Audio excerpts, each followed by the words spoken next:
ભુજમાં ફેસબુક પર સસ્તા સોનાની લાલચ આપી લાખોની ઠગાઈનો થયો પર્દાફાશ। સ્ટોરી રિપોર્ટ બાય કરણ વાઘેલા, ભુજ। સને 2024 આ કામે એક આરોપી છે, એમણે રાહુલ સોની નામે એક ફેસબુકમાં ખોટી આઈડી બનાવી અને એ આઈડી ઉપરથી સસ્તું સોનું આપવાની લાલચના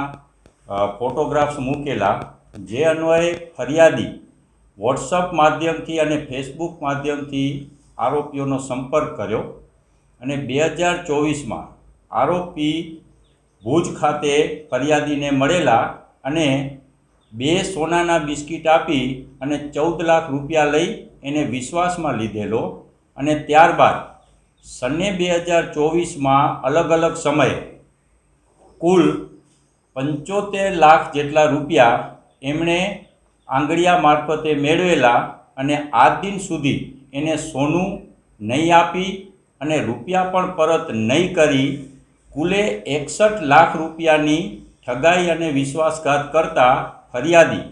એલસીબીનો સંપર્ક કરતા અત્રે એની ફરિયાદ લઈ ધોરણસર એ ડિવિઝન પોસ્ટે ગુનો દાખલ કરવામાં આવેલો છે ગઈકાલે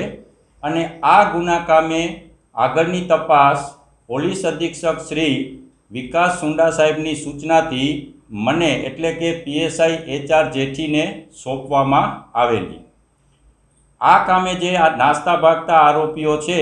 એને પકડી પાડવા માટે મહેરબાન શ્રી ચિરાગ કોરડિયા સાહેબ, પોલીસ અધિક્ષક વિકાસ સુંડા સાહેબ અને અમારા એલસીબીના પીએસઆઈ સિણોર સાહેબે ટીમને સૂચના આપેલી, જે અન્વયે 2 આરોપી, એક રાહુલ સોની કે જેનું સાચું નામ અનવર હુસેન જત અને બીજા હાજી વલીમામદ કક્કલ, બંનેની ધોરણસર અટક કરી અને ઠગાઈના કામે જે 61 લાખ રૂપિયા લીધેલ તેનામાંથી રૂપિયા 52 લાખ તેમની પાસેથી રિકવર કરવામાં આવેલ છે।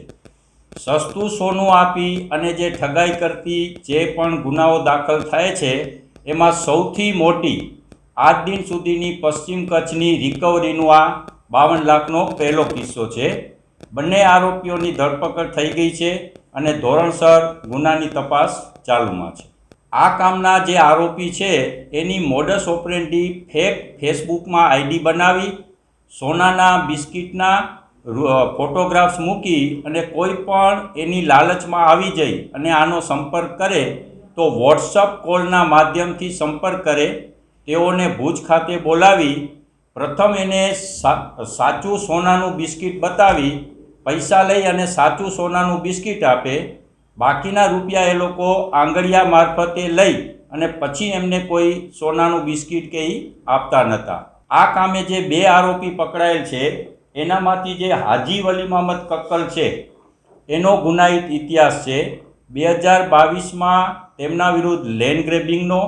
2021 307નો અને એક ઠગાઈ વિશ્વાસઘાતનો ગુનો, એમ કુલ 3 ગુનાઓ દાખલ થયેલ છે।